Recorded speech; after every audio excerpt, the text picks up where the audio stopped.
Welcome to Level Up, a podcast for independent artists navigating the Asian music industry. I'm your host, Giselle Koh. I'm a music journalist, the founder of platform Asian Pop Weekly, and an all-around Mandopop nerd. Join me in taking control of your career as an artist, and I'll show you how to make the most of it. Hey guys, and welcome back to another episode of the Level Up podcast. That is right, we are back for our second season and we are so excited about what's to come next. I thought really hard about what I wanted the first segment of this new season to be about. And I guess, I don't know, if you've been following along for long enough, you've realized kind of that how things progress, for example, from the first section, which was about branding and positioning, to the second section, which was about social media, and then the third section, which was distribution. I'm kind of trying to structure things in a way where it would make sense for what I believe to be a healthy progression and a healthy progress of learning for independent artists, especially with the focus on the Asian music industry. But then after that, I was thinking, okay, what next? You know, there's so many different ways that we could go. We could go into like management, we could go into PR. These are all topics that we are wanting to go into in the future. But especially because I think there was something that just inspired me somehow. Like when I thought about it, I was like, hey, why don't we do something like that? And that topic was mental health. So I can't remember exactly what inspired me to want to do a topic about mental health. But when I thought about it, I was like, actually, this makes a lot of sense. And it's not really something like the intersection between music and mental health isn't something that I see talked about very often, especially for independent artists who are based in Asia or wanting to navigate the Asian music industry. So not really in that context. And at the same time, I think independent artists, especially during this COVID pandemic, they are really truly a vulnerable population. I have enough friends in that situation to know that they are going through something, and I have a lot of respect for them because I think artists, independent artists in themselves, they are entrepreneurs. So they have to rely on themselves for a lot of things, and in those early stages of like ramp up, they don't have a lot to work with. They are constantly bootstrapping everything. They have to be the boss of themselves and potentially even partners that they work with. And at the same time, there is financial instability, there is uncertainty in terms of what is going to happen next. There is never a roadmap for what you can do next in order to launch your career. These are all things that actually make independent artists very, I would say like vulnerable during this time. And it has been a hard period for them all. And so I thought, definitely this is something that I want to talk about, because before you get too far in your artist journey, I think you should always start by prioritizing your mental health, creating a good foundation on which you can learn to manage your own expectations for yourself and also set boundaries with the people around you, because no one in the music industry is going to teach you that. It's not the most healthy place to be in. But I feel like I can't go on about mental health for like an entire podcast episode by myself, because first of all, I'm not a licensed like mental health professional in any way. And second of all, I feel like I'm on this learning journey as well. So I want to learn from someone who I feel has the right qualifications and has that very specific approach that is really going to benefit independent artists. And then I found Shapes and Sounds. So Shapes and Sounds is a platform created to provide mental health resources, especially for people who are of Asian-Australian heritage. But in general, I feel like a lot of the resources that they provide on the website can actually be used for people who are just part of the Asian diaspora or just Asian in general, because I feel like being based here in Singapore, there aren't that many resources, or there is still a very big stigma around talking about mental health. Shapes and Sounds is created by Asami, a first-generation immigrant from Japan who has felt firsthand how mental health works differently for people of Asian heritage, and especially those living in Western countries such as Australia. We are absolutely honored to be able to have her on the podcast to impart her knowledge about mental health and how it works differently for people of Asian heritage. But even more so, I find it a giant honor to have her explain to us and go deep with us on the lives of independent musicians and the specific help that they might need and the specific advice she could give to them based on their lifestyles and the challenges that they may face and sustain themselves on this journey as independent artists. So without further ado, let's go straight into our interview. I'm so excited to have you on the podcast, and I've actually been following like all the amazing things that Shapes and Sounds have been doing for like quite a while now. Are you able to introduce yourself and share a little bit about how Shapes and Sounds was created? Yeah, thank you. And thank you so much for having me. My pleasure. Very excited to be here. I'm dialing in from Melbourne, and that is Wurundjeri land here in Australia, in so-called Australia. So I always like to start any conversations about mental health, like talking about the land that we're on. It's really good to contextualize conversation. So we'll just start there. So to tell you a bit about me and how Shapes and Sounds came about. So I moved to Australia when I was 4 years old from Japan. And my parents moved to Australia in search of like a really free and relaxed and like so-called Aussie lifestyle. What that looked like for me was that they raised me in a very, very kind of like Western manner, and like all of my privileges at the time were probably coming from the fact that I was very, very Westernized in everything that I did. And I had a lot of internalized racism, and that like it was always presenting itself, but I never really understood what was going on until much later in my life when I started to study mental health. And just as I kind of matured into an adult as well. Many, many years later, after like doing a lot of different things, two things happened that really helped me to start Shapes and Sounds. So Shapes and Sounds was born in October 2019. And it came about as a blog to start with. And the reason why I started Shapes and Sounds is for two reasons. So there's a formal reason and an informal. And I'll tell you both of those reasons. Sure. But the formal, like the answer that I always give everyone is that for 5 years prior to that, I was working in the acute youth mental health, like crisis and community services as a music therapist. And in that time, I witnessed a lot of young Asian Australians, or young people of colour, I should say, kind of slipping through the cracks in our service delivery. And every time this was raised, like what's going on? Why are these kids not getting the same care as maybe white kids? The answer and the solution offered by organisations, not just our organisation, but across the mental health sector, across the public mental health sector, was that we should increase the number of interpreters and translators in our mental health service delivery. Right. But the issue was that I was meeting people like myself, like people who'd grown up in Australia who spoke English. Like language is not the barrier to engaging in mental health services. The barrier is the lack of culturally responsive practice and the lack of understanding about the ways in which culture impacts people's mental health, the way in which culture impacts the language that you use to express distress, your help-seeking behaviours, the way you engage in very, very Western models of psychology. And because of that, I burnt out. It was really confronting.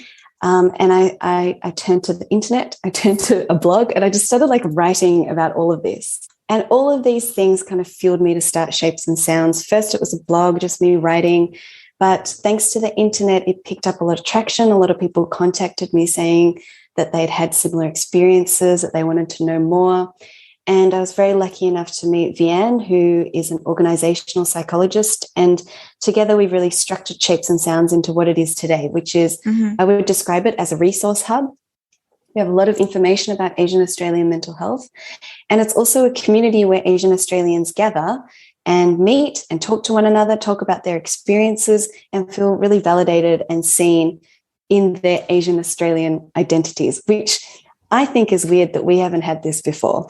Yeah, I mean, I think as you mentioned, like a lot of people, especially if you're an Asian Australian born in Australia or in, I guess, any Western country, I think it's like it's not the first time I've heard about that internalized racism or wanting to be white and kind of like rejecting your heritage, because it's all part and parcel of like growing up and like in schools and stuff like that. You're not like, the society doesn't actually encourage you to be proud of your heritage. So I think it's like that's probably why, from my perspective, that like this issue and like this intersection hasn't really come up, especially in the space of mental health.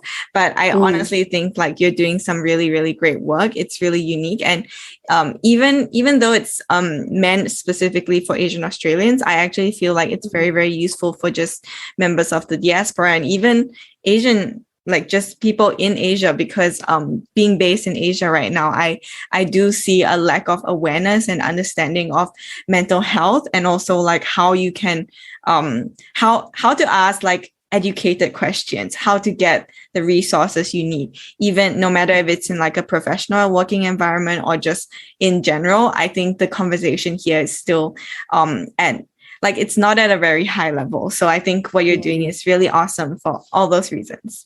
Yeah. Oh, thank you. I'm so glad that you found us. Yes. I'm shout out to Vivian and Yo. Yeah, Vivian. Yeah, I always see them sharing about your stuff and I'm like, oh, this is so cool. But yeah, anyway, yes. So I understand that you're a music therapist. Yes. Can you talk a little bit about what that vein of therapy entails, and of course, like what the relationship between like psychology and music is? Because I'm just really really interested to know more about that. Yeah, music therapy is it's actually a relatively new profession, I would say. It kind of emerged post-war, so like post-World War II in the States, in the UK, on hospital wards of soldiers coming back from war. And they had it at the time it was described as shell shock, but what we know now as PTSD. And essentially, like, a lot of patients were kind of comatose, or they didn't respond to health professionals. They didn't like want to talk. They were just like numb and dead, like dead as in kind of emotionally not there, based on the experiences that they'd witnessed in war.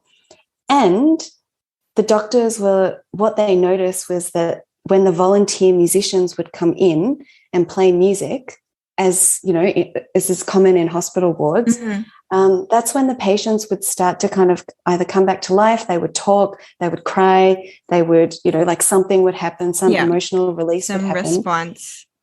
Exactly. So the profession itself kind of emerged there. It started off like sort of in the medical model, people noticing the effect that music had on people recovering from PTSD. And now it's really progressed into like this profession that sees people. So music therapy is exactly what it sounds like. We use music in a therapeutic context to help people, right?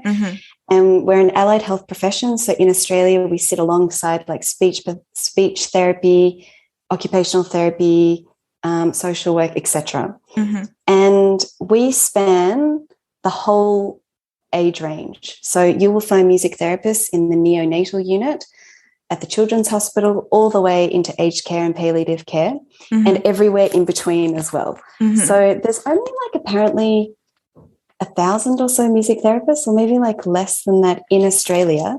So we're all spread across different sectors. And I've always been interested in working in mental health, and especially youth mental health, because I think music is very, very important when you're a young person. Of course. You know? Like, even into adulthood too. But don't you think like as a young person, we use music in this tribal manner? Yes, we kind of use it in like a almost prescriptive manner sometimes. Well, for me anyway, like when I was a teenager. And that's how I started Asian Pop Weekly as well. Like I was so influenced by music, and I felt isolated basically being in Australia and not really being able to get access to Asian music, that I started to like create this website, created this whole platform around it to create a community. And I can just, looking back on the way that I I viewed music, I think it's very different to the way that I interact with it now. It was really like I relied on it a lot. Yeah. And yeah, almost tribal. And you know how they say that when you're like your music taste like stagnate by the time you're 12 or something, like that's the period, like the most memorable period for you in terms of like creating and like solidifying your music taste, or like at least somewhere during those teenage years. So definitely I think it's really, really important. And of course, like young people have it hard too, you know, in schools and stuff like that. Figuring out who they are. Yeah, exactly. definitely. And like music is like the thing that helps us understand the world a lot too. Like we learn a lot about like love and relationships and heartbreak through music in our teens, right? Exactly. It's like our friend.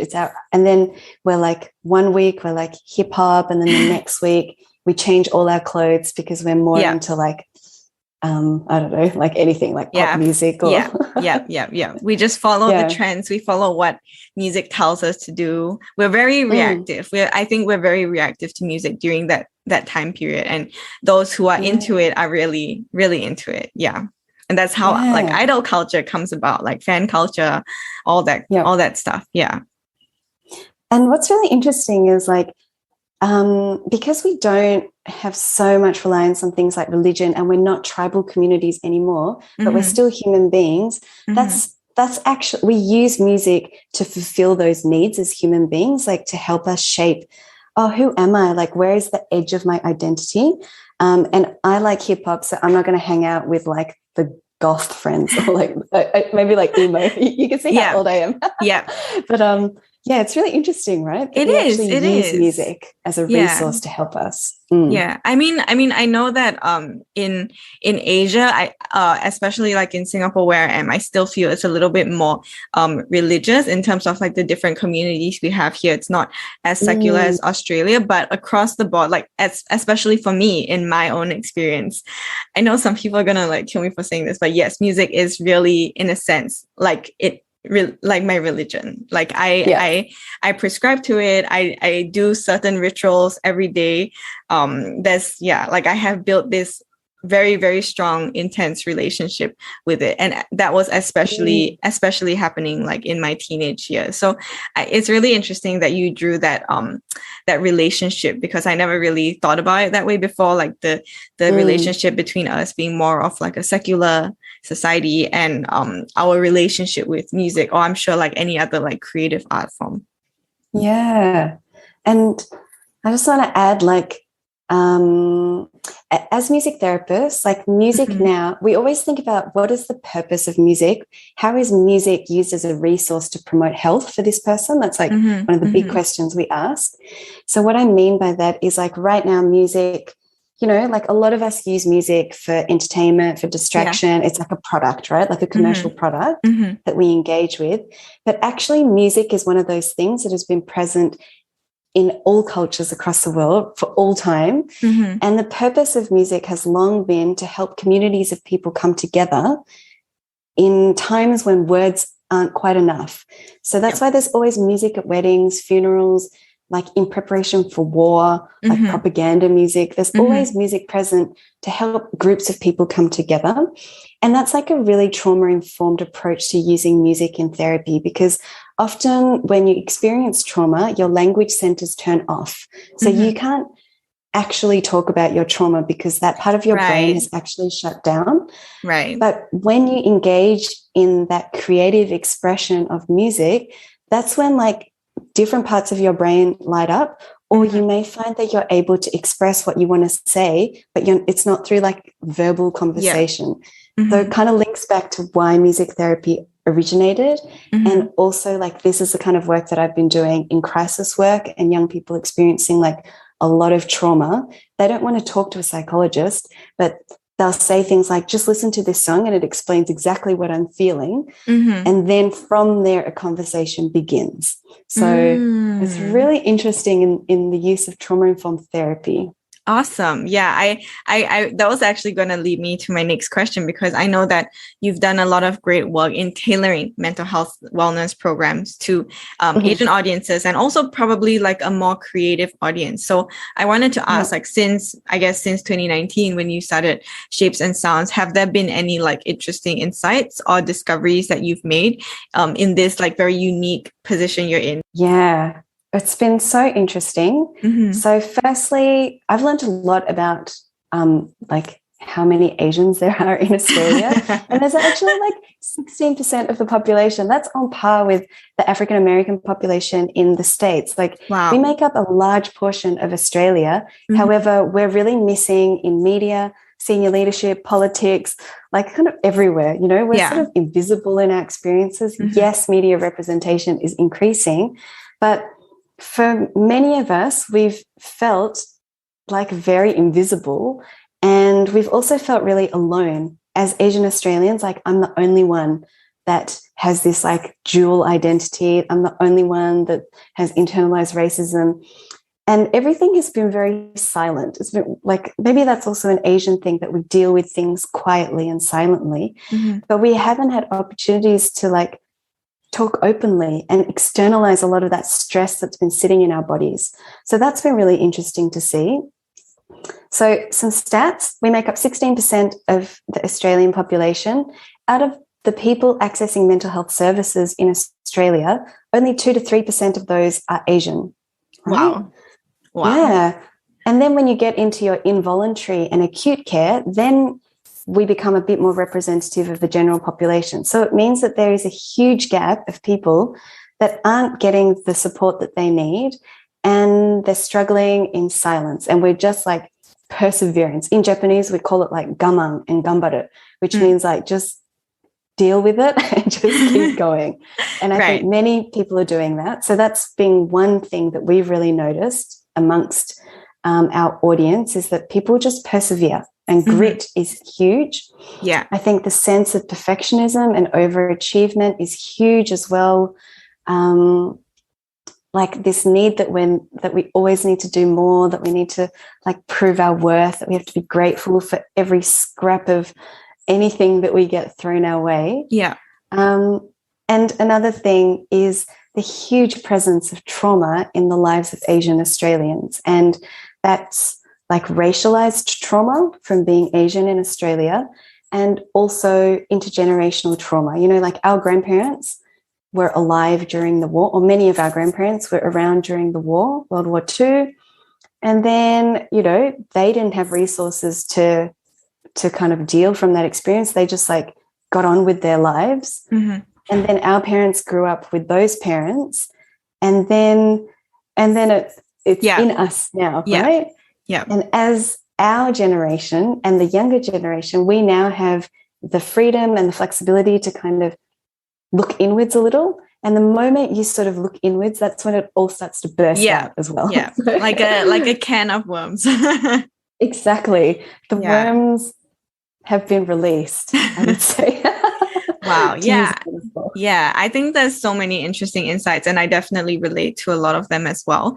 I think all of the things that you said, I think they really, it really reinforces the link between culture and mental health, because all those things you stated, they all stem from like Confucianism. I guess it really solidifies why we need people like you guys to show us that there's like it is not normal to be walking around with all this like internalized racism or like guilt or trauma inside of you. And I think it's really great that you guys provide a space to talk about that. Oh, thank you. Yeah, it's so complex. And I think for diaspora, like we live like with a bit of everything as well. Yeah. And then we have a lot of biracial audience members, or like participants in Shapes and Sounds. We have a lot of people from, you know, South Asian backgrounds who often get erased in the so-called Asian Australian conversation. We have people from like Japan who have like very complicated history within that, of like Japanese people feel like they're not Asian as well. And then, you know, we have so between our countries as well, there's been so much conflict between countries in so-called the huge continent of Asia that it's really important that we have very nuanced conversations that incorporates like diverse perspectives and diverse experiences, because there is no like one Asian experience. I think that's a very hard thing to do, and like a very noble thing you're doing as well, because as you mentioned, there's not that many practitioners out there who are really focusing on our story, and within Asia there's so many different experiences. So I think that's really, really amazing. Like for me, like in all of my different roles, I've always had a soft spot for indie artists, and I know you have as well. And I have worked with a lot of them, and I know the struggles that they're going through, especially due to the pandemic. And if they are Asian diaspora artists, again, I think definitely they are feeling that pressure from that maybe their loved ones around them, because I know I feel that all the time. So I wanted to maybe throw out a couple of like points that I feel that they might be causing them like stress at this time, and maybe you could give like some quick responses or like quick advice on like how they could take steps towards doing better things for themselves in all of these aspects, if you're okay with that. Okay. Awesome. Yes. Okay. Well, I think the first one that I want to talk about, which you already did talk a little bit about, is like financial stress, because artists during this time, they don't have income, as everyone knows. It's really, really hard, especially since the digital space can provide some monetization, but at the same time, I think that is still something that's very new and growing. So unless you're an artist with scale, it is very hard to make money that way. Yeah, of course, that's a point of stress. So don't blame yourself for that. And also, I hear this a lot amongst creatives, like about, it's not for the money. I don't do it for the money. It's not important to me, which I think is very, very good. And of course, it's not just about the fame and the money and all that kind of stuff. But I think being really clear with your budgeting. How much do you need to survive as a human being in this world? Yes. Being so clear with your budgeting, work out how your money is coming in and out, and get really, really good with your Excel spreadsheet. I think that's so important. That's going to help your mental health so much. Yes. If you can just get on top of your finances, right? Yeah, exactly. Actually, that is, I guess that kind of goes a little bit into like the finance side of things, but definitely that is such good advice for creatives, because I think sometimes they get very set in that mindset of like, I'm a creative. I need other people to help me with all these other things because I don't know how to do them. I only know how to create. But as artists, like that's something that I always want to point out on this podcast. Like if you are an independent artist, you are effectively a business, and businesses at the very least need to know how to sustain themselves. Even if you're not going to be making a profit, even though you don't care about money, you are still a business, and this is your main source of income for many independent artists. So I think being very clear about what you need to survive is going to be very, very important in order to sustain your career, because you can't sustain your career if you're not really like focusing on your needs, like just fulfilling your basic needs. And definitely that's going to cause you some stress. And it was great that you brought that up.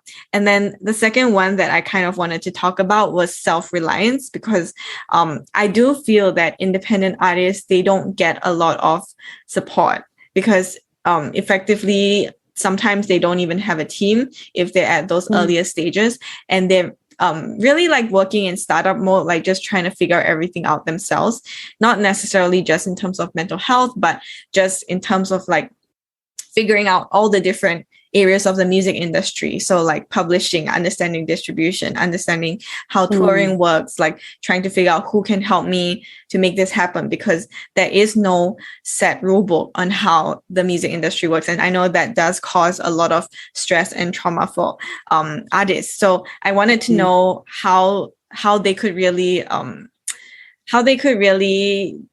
do better in terms of their mental health when the stress is coming from like a self-reliance. Yeah, self-reliance is such an interesting topic. I myself am one of those people that like does way too many things and like doesn't let anyone in, Same. which is hard. Don't we all, right? Yeah. And I think what's been so beneficial for me, which may help others, is to take a moment and explore why you are like this. Like, why am I like this? Yeah. Like, why is it like a lack of trust in people? Is it a perfectionist thing? Is it like, feeling like, for many people, and I think many artists and creatives, like maybe no one has really understood them and no one has really valued them. So then over time you start to learn that, oh, I'm the only one that can support me, so therefore I will do everything myself. And I think just exploring that helps you to see like maybe some stuff that's going on for you in terms of like a resistance to help as well. Sometimes there are resources available, but it's like, I don't trust it. I don't want that. I don't trust this person. What are they trying to get out of me? And so, take a moment to explore why you like, like, of course, there are many things you will have to do alone, especially in the early days. But connection and groups and teamwork and support are so invaluable. And I laugh because I'm like probably the worst person in the world at this. You're like a two-person team. And I'm learning. Yeah, I think that's really, really good advice, because once you mentioned that, like it is very true actually, that even though there are not too many resources which are accessible for artists which are like Asian artists or about maybe the Asian music industry, but I know there are a lot of resources just for independent artists in general, if only you put in a little effort to look. So I think really sometimes it does come from being that mindset. And again, for me, it comes to the topic of like some artists feeling that they need to have this before they can like level up their careers. And until that point, they're like, oh, I'm just going to stay self-reliant. There are also different ways of creating a support group for yourself other than getting a manager, getting a team, getting a label to help you. It's just, I guess, whether you are really like looking deep into yourself and putting in that effort. So I think that was a really, really good point that you just brought up there as well. The third one was, I think, something that we can all relate to, which is like having boundaries between your work and your personal life. And I feel like, for artists, I think this is something that's really close to home, because a lot of them like work out of their bedrooms, especially if they're young artists, or like they're in the same house all the time. I wanted to get your thoughts on how they could kind of combat this lack of boundaries between their work and their personal life, because also as artists, you are public figures. It can seem like you're personally attacked sometimes when criticism or comments are given. So I think it is amplified in the context of indie artists. Definitely. Hey, like you are your art. Yeah. But at the same time, you're also not your art, right? Like there are other parts of you that are not your art too. And it's so blurry. And I'm probably like not a great example of someone that has strong boundaries between work and life. It's all intertwined. But I think really tangibly, there comes a point where you have to not check your emails. There comes a point when you have to turn off your phone, have 2 social media accounts, like really tangible things, just to step away. But also at the same time, it's really understanding that self-worth, that, okay, I'm so intertwined with my art and my music, but I'm also like worthy just as I am. So if the music stops, if no one likes my music, like I'm still okay, I'm still a human with human needs. And working on that self-worth kind of conversation is so important, but so difficult. And I'm working through it all the time. Like, how do I how do I untangle my self-worth from the success or the not success of campaigns or marketing campaigns? And it's really difficult, but I think that is so important, that we have to do for sustainability. Yeah, exactly. And I think you really hit the nail on the head. And especially, I'm sure you have a lot of like relevant experience, because I'm guessing that Shapes and Sounds, like it's still like it's a small team. What you're doing, a lot of it is basically like running a small business, which is what artists are doing. So yeah, I think that's really, really good advice. I also like, it was nice how you kind of made the separation between tangible ways that you can set those boundaries, and then I guess the bigger picture, like the longer game, which is working on your own boundaries and like talking about your self-worth. Because for me, I find that even setting those tangible boundaries are really, really helpful for me, because sometimes my brain, I can't control what my brain is going to think or whether it's going to be thinking about what, but at the very least, having those like boundaries, like maybe putting your phone at the other corner of the room, or like shutting your work phone down at night, like tangible boundaries are very, very necessary. And then I feel like it also helps me to work on the intangible things that are like, I guess, your demons, or like those challenges with boundaries that are really stemming from your self-worth and your relationship with your work. So yes, at least that's the first step, right? Like putting in place those tangible rules. Okay, the next one I want to talk about, I guess it's more linked to Asian artists, because it's something that we talked about just now, which is like an inability to talk about mental health openly. And I think this is not so much of an issue in like with Western artists, because I do see a lot of them increasingly becoming advocates for mental health and things like that. But for me, like being based in Asia, I still feel that the conversation here is not as open when it comes to mental health. I think that when it comes to talking about mental health, I think it's really important for us to remember that you have control in who you choose to hear your story, and not everyone has the right and not everyone has the privilege to hear your story as well. So you can be incredibly discerning about who your audience is. And that's often a really key indicator of success for how supported you feel in your mental health. And we already know in the back of our head, like people in our family, our friends who probably won't listen, who'll probably give us really crappy advice, who'll probably be like, oh, just do this. Why don't you do this? Why are you so lazy? Right? Yes, and exactly. Then it's like, you don't need to talk about your mental health with those people. Yes. And if you don't have people in your life that you feel like they'll probably let me have my own experiences and they'll probably let me express myself in the way I want to, if those people aren't available to you, that's when you can start to think about going to therapy, not because you're in some kind of crisis mode, but just somewhere where you can practice talking about your mental health and how you're going. And places like Shapes and Sounds, like come and join us at Shapes and Sounds, because this is where we have conversations, like, you know, like obviously free conversations on our Instagram, but we also have a membership model where people come and we talk about our mental health in this kind of intersection of culture and mental health. And it's a space where people are really new to the conversation as well. So our role as therapists is to guide you in helping you talk about your mental health. And we have lots of free resources. We've got a program called Talking Mental Health with Your Family as well, which literally gives you a step-by-step outline of how to have conversations about your mental health. Because you're so right, it's not common. And it's very important to acknowledge that it's not an easy thing to do. We might see a lot of people talking openly in the media about their mental health, but actually it can be very triggering. It can be very triggering if you're not supported as you express yourself. Even like if you're talking about stuff on social media, your audience members can get really triggered by things that you're saying too. So just like be really gentle with yourself and seek out support.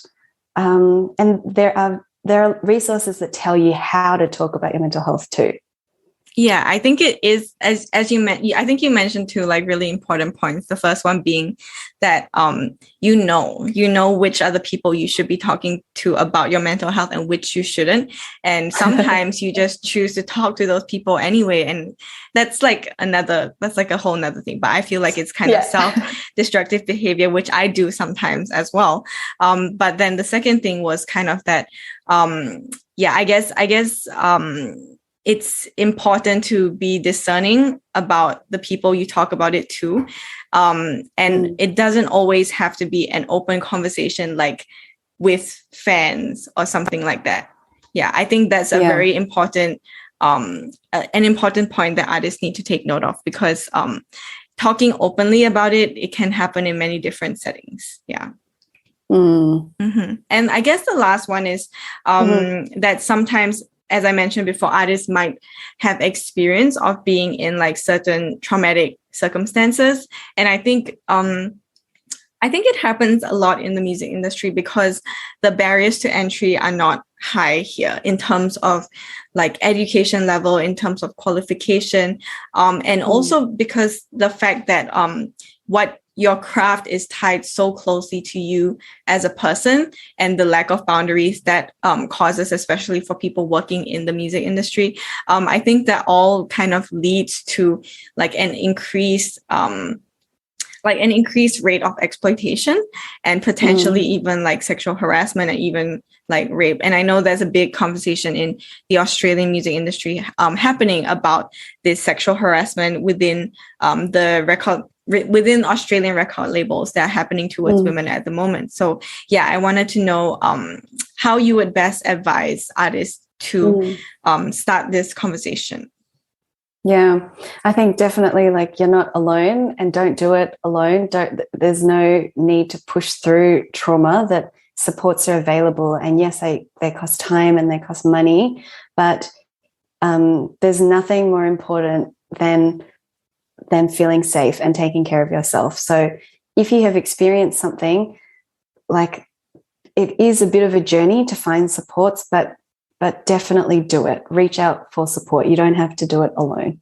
Thank you so much for answering all the like rapid fire questions. I see a lot of artists, especially in Asia, like they don't see any other option other than going to like a label or something like that. They don't necessarily have the right mindset to continue as an independent artist, which is why they're like, I want to get out of this situation as soon as possible. This is not the most ideal situation for me. But I feel like a lot of that comes from the mindset that they have. Not only the fact that, okay, maybe they don't have certain resources, they don't have access to like certain things, or they need like very specific support that only a label can provide. I guess that's definitely a thing as well.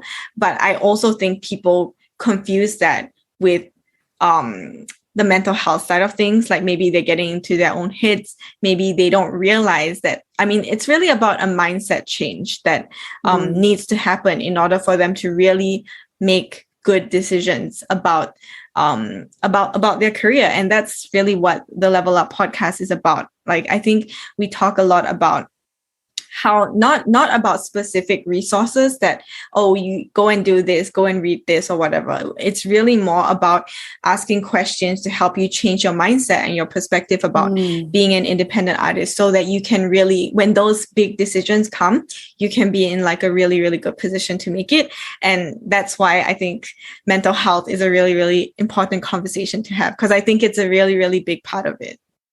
Yeah, that's so true. Hey. Yeah, exactly. And I also think that artists are really they're in a really amazing place, because if they do have the right mindsets about mental health, they have a community, they have like a voice to raise these questions and topics in a way that makes people like sit up and listen. So I was wondering if you had any advice on like, okay, if they were to talk about it in maybe more public spaces, like is there any advice you have about how they can like create like genuine and like productive conversations around this topic? Yeah, great question. And I don't know what you think about my answer, but I feel like with artists, especially now, like we ask so much of our artists, right? Like we Yes. want them to make music that sounds good, and that music also has to be meaningful, and it has to be related to like a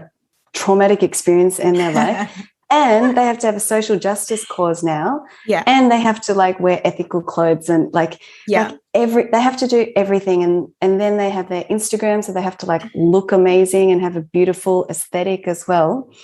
And sometimes I think like, yes, people have a network and a platform that they can talk about mental health and raise causes and raise issues, but actually like maybe that's more like this area, this arena that you're sitting in, which you're doing right now, having these conversations about mental health, and kind of like taking that burden off the shoulder of the artist so that the artist can like go and live their best life and just make music, you know, if that makes sense.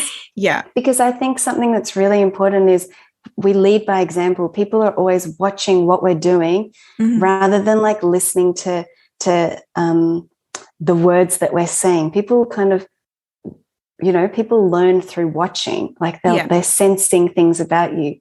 So if you as an artist take care of your mental health, you write the music that you want to write, you like especially in Melbourne, it's like go and live your best summer. We've been in lockdown for so long. Yeah. Like, go and have like joy in your life again. And then through that process, you are going to affect so many people. You're going to help uplift a whole bunch of people who've been craving live music and missing seeing you on stage. That, sometimes I think it's more the role of yourself and me to have these conversations for our artists, because they should just like make the music, which they do. You know what I mean? Yeah, that's actually a really, really like good perspective to have on that.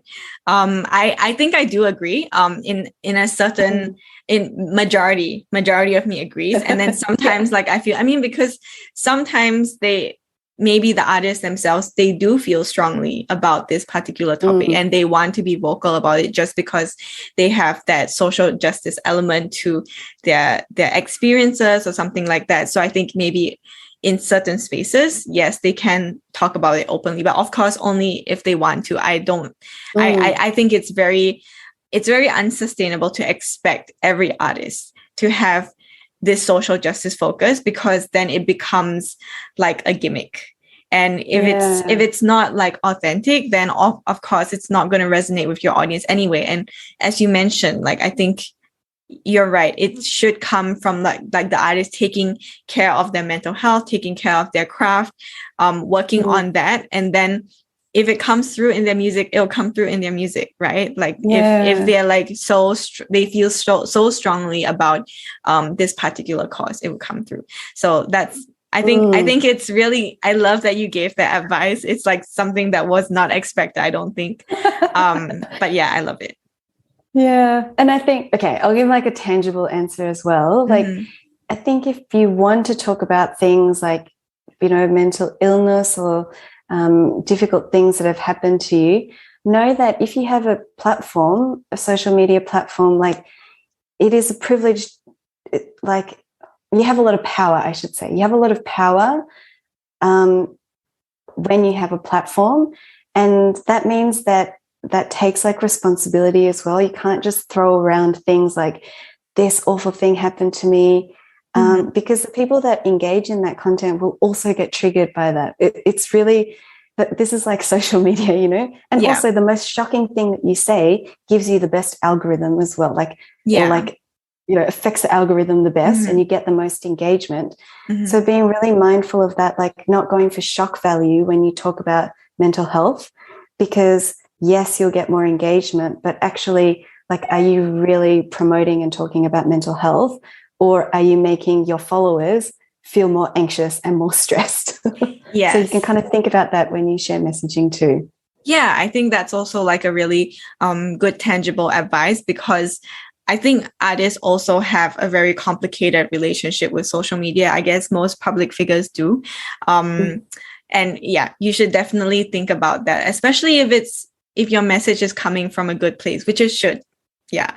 If Yeah. it's not coming from a good place, then maybe don't share it. Yeah. I think social media is already it's already like not just for artists themselves, but for any of us using it in a huge capacity. Actually, it has a very, very big impact on our mindset and on our mental health as well. Yeah. It was really amazing having this conversation. But just before we go, I wanted to ask, do you have any words of advice for indie artists who are like struggling with their mental health at this like present time? Definitely find us on our socials, find us on Instagram. That's probably the best place. What we offer is we have a membership group. Well, we've got a lot of free programs and free resources that might help you on your journey to getting psychological support, especially if you're based in Australia, or just kind of exploring your identity a little more in relation to your mental health. At the same time, we have a membership group called the Shapes and Sounds Club, which we're kind of rounding up for this year, but we'll relaunch again in March.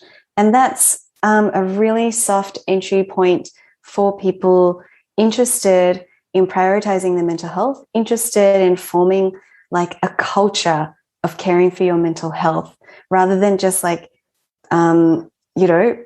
engaging with mental health services in times of crisis. But this is like a bit of a shift, creating a culture of just generally caring for yourself in that way, your mental health. So find us, sign up for our waiting list. JustShapesandSounds.com is where you'll find that. And I would say, like, don't forget that you are your brand, which means that you, like, if you burn out and if you're out, then the beautiful craft and the beautiful music and the art that you make also disappears. So even if it means stepping away from making stuff for a while and creating, if you need to take care of yourself, that's got to be your number one priority. I laugh again because I'm like telling myself, it's like a motivational speech for myself as I do this podcast. As is for all of us, but I think definitely, right? Yeah, great advice. Prioritize yourself more than anything. You do what you need. It doesn't matter what, what your ancestral culture tells you. It doesn't matter what the Western world tells you. It doesn't matter what you yourself have been taught by your parents, from school, from the media. At the end of the day, if you look within, if you just like take a moment to ask yourself, what do I need? Then that's the answer. Like, we're always like, what are the experts telling me? What is authority telling me that I need to do to improve my mental health? But actually, you already know the answer, and you just need to take a moment to listen and then also trust that cue. Like, if you just ask yourself, what do I need right now? You'll hear a little voice. It's like, oh, I need to rest. But then we always override the system. We're like, no, I can't rest. I have to do this. I have to do this. Or I'm lazy, so I can't rest. When really, you just need to trust. You just need to trust that. And you don't need an expert to tell you what you already know. Just like look inwards. Awesome. It's very, very deep at the end, right? Yeah, super deep. But I mean, like, I think it's very, very good advice that to trust yourself, because I feel like your body knows. It knows you. It's just like you trying to override it sometimes, and maybe like you can't hear it because maybe you just have too many things on your mind, or you're trying to actively block it out. But definitely great advice. So of course, all of Shapes and Sounds links will be down in the show notes below. We'll also put some resources down there that we found just to help anyone who's listening who needs some guidance. So thank you again, Asami, so much for being part of our podcast. Your advice has been invaluable. Everyone go follow her on like Just Shapes and Sounds at Instagram. I really love your page. Oh, thank you. Thanks for having me, and good luck, everyone. Send me your music, please. The Level Up podcast is brought to you jointly by Blossoming Bridge Creative and Asian Pop Weekly.